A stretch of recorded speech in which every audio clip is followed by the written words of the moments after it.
Hello and welcome to Everyone Dies. Relax and settle in for our podcast about serious illness, dying, death, and bereavement. Because even though everyone dies, no one must face it unprepared. There are paintings from the late 1600s that look at first like a celebration of life. It's filled with beautiful objects, musical instruments, fruit, books, and glass, and things that suggest culture, pleasure, and meaning. But if you look more closely, something else begins to emerge. There's a skull, a flower that's starting to fade. A clock quietly marks the passage of time. These details were not accidental. They were placed there deliberately as part of a message. In this episode, we're going to explore what these images were communicating, why artists place symbols of death alongside beauty and pleasure, and what happens when we stop avoiding the reality that they point to. This is not really about art. It's about how we live when we understand that time is limited. I'm Marianne, a nurse practitioner, and I used my experience from working as a nurse for 47 years to answer your questions about what happens at the end of life. And I'm Charlie Navarrete, an actor in New York City, and here to offer an every-person viewpoint to our podcast. We're both here because we believe that the more you know, the better prepared you are to make difficult decisions. Remember, this podcast does not provide medical nor legal advice. Please listen to the complete disclosure at the end of the recording. In the first half, Charlie has an essay about a father and son and boundaries in our recipe of the week. In the second half, I'm going to talk about death-themed art. And in our third half, Charlie has a poem by Sarah Hall Gueldner. So, Charles, anything new? Did you go for your colonoscopy yet? Curse you, woman.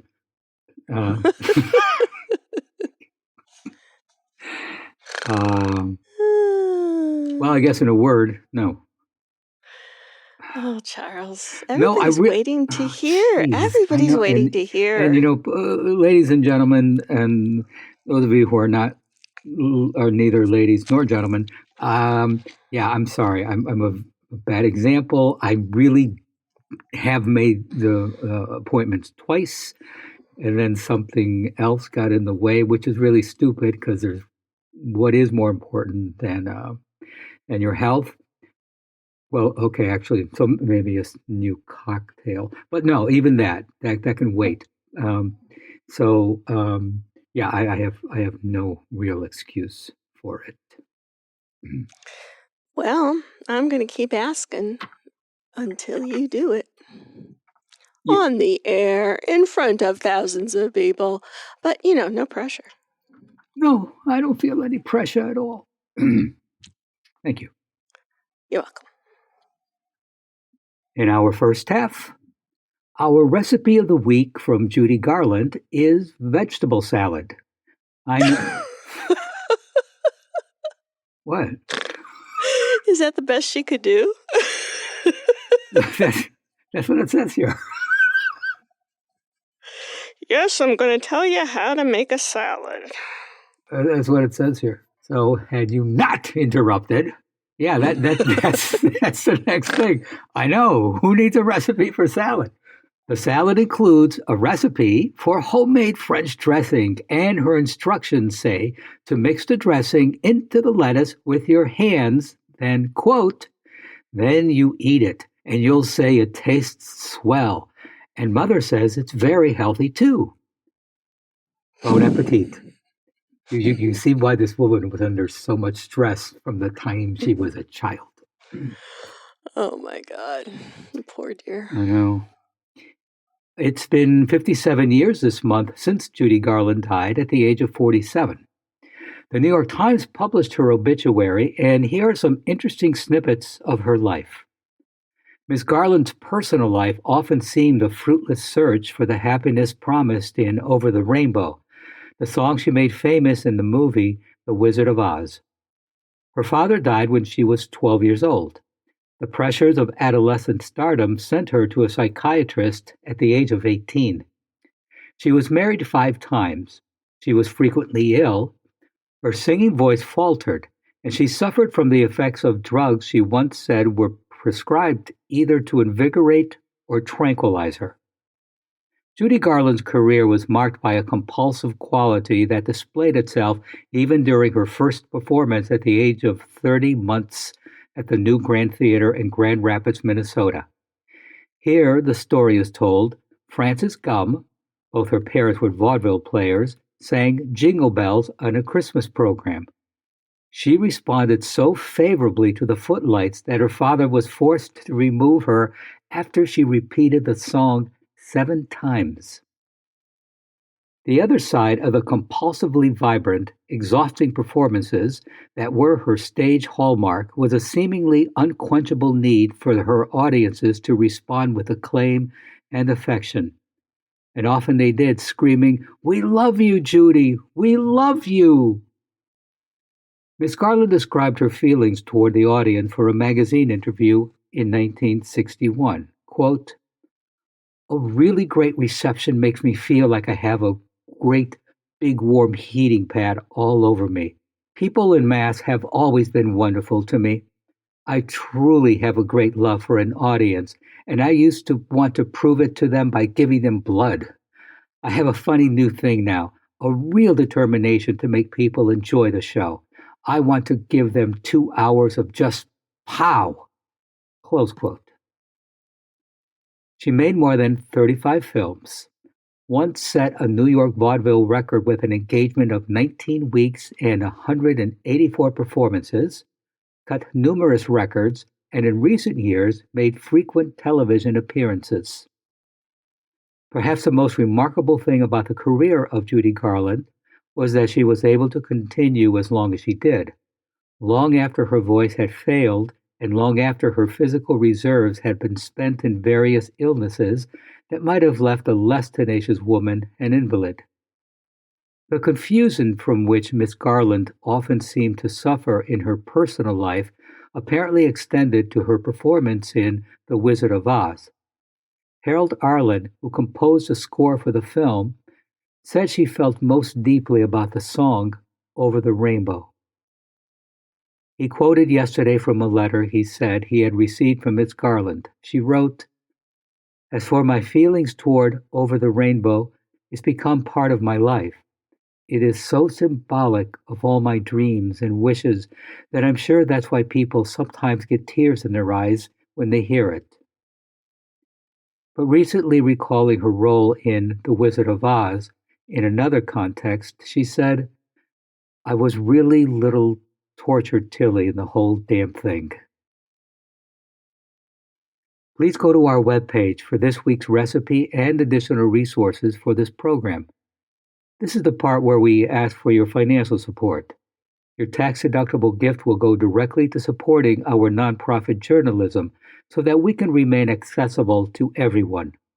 You can donate at www.everyonedies.org. That's every, the number 1, dies.org. Or at our site on Patreon under Everyone Dies. Marianne? Thanks, Charlie. The artistic genre of still life was formerly called Vanitas, Latin for vanity, because it was thought appropriate to include some kind of symbol of mortality in each picture. These could be obvious ones like skulls or subtler ones like a flower losing its petals. It is the vanity of all worldly things, such as riches, beauty, pastimes, learning, and the arts. The term refers to the opening verse of Ecclesiastes in the Latin Bible, Vanitas, vanitatum, omnia, vanitas, meaning vanity of all vanities, all is vanity. 17th century Dutch paintings often feature symbols of transience, especially in still life drawings.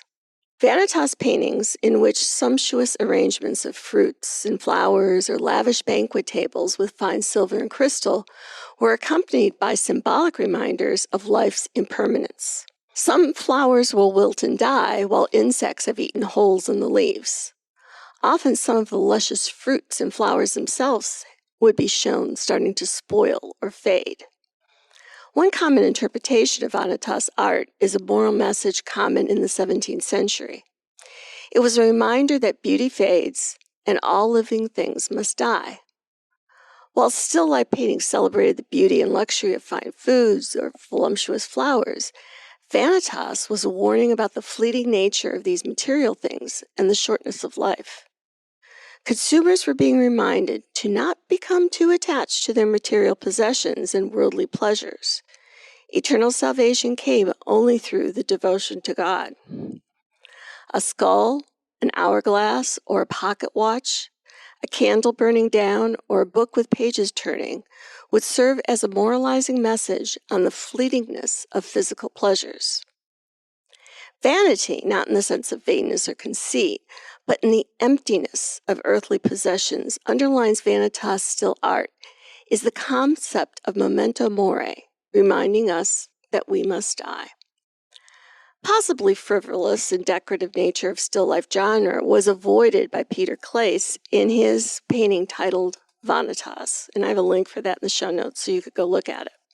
Skull, open case watch, overturned emptied wine glass, snuffed candle, a book.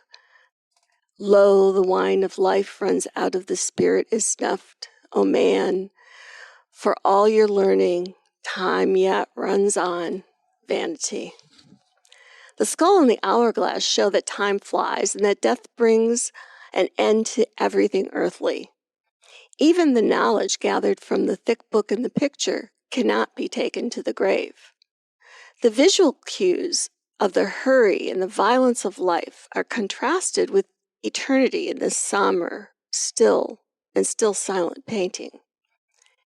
In other still lifes and portraits, skulls and hourglasses were often used to remind the viewer of life's briefness.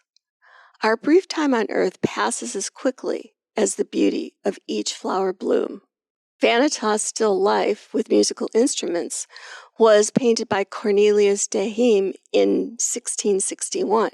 This painting offers lavish instruments, including 6-string inlaid viola da gamba, leaning against the chair with an iron head of decoration and an S-shaped sound hole.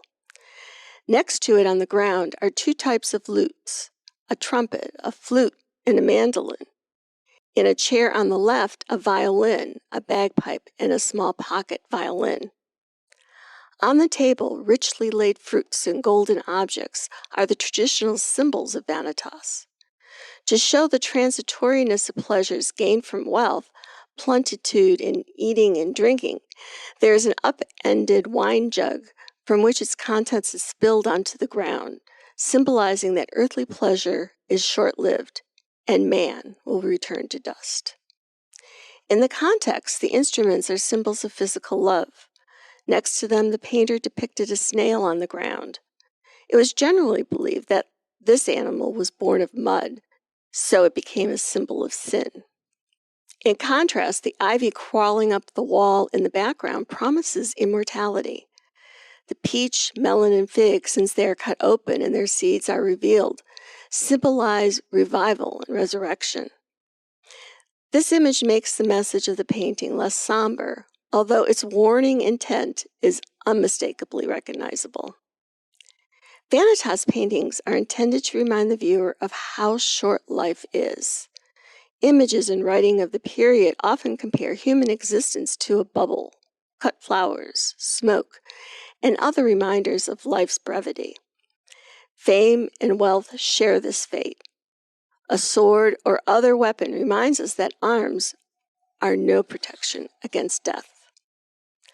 Memento Mori is reduced to 3 essentials in many Vanitas paintings: flower, skull, and hourglass.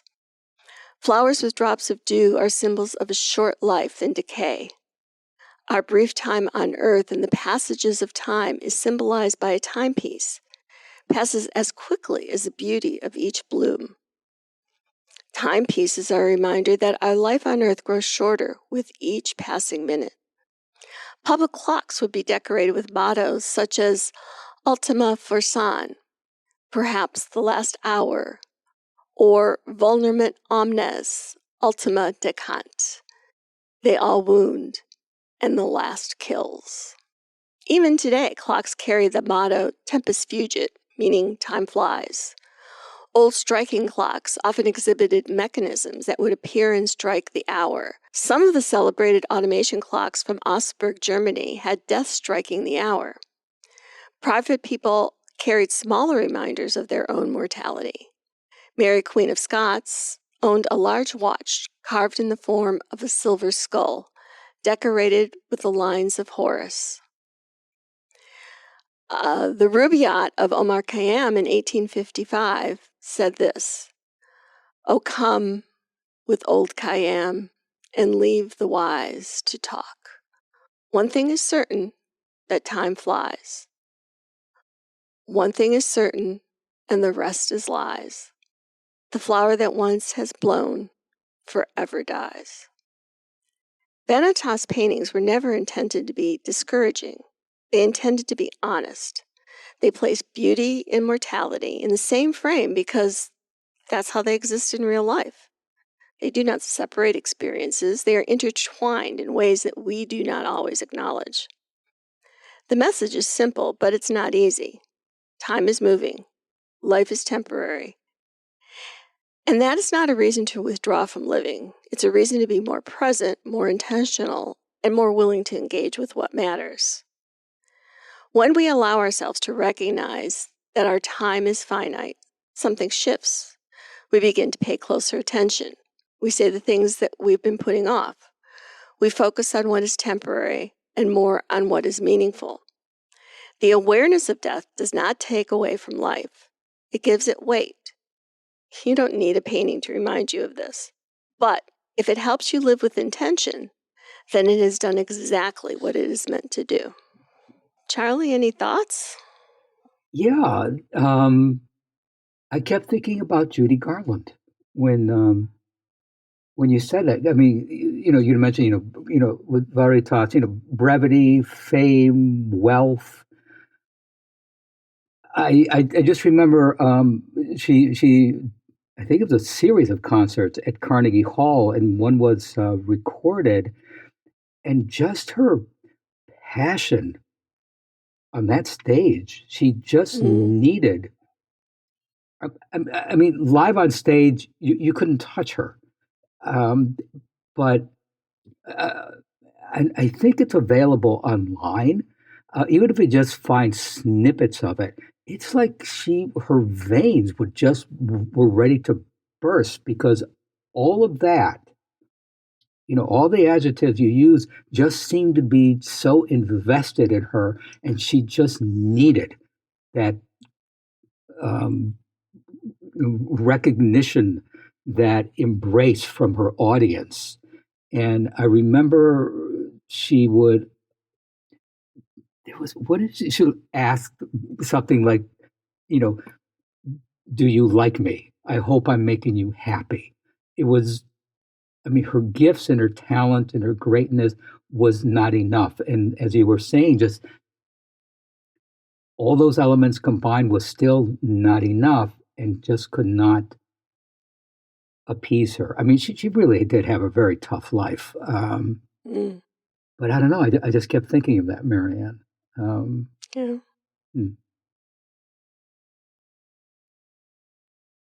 In our third half, a poem, Even Before They Are Gone, by Sarah Hall Gueldner. Life goes on, one remarkable human being at a time. Each makes their mark. Each is a part of the stream of life.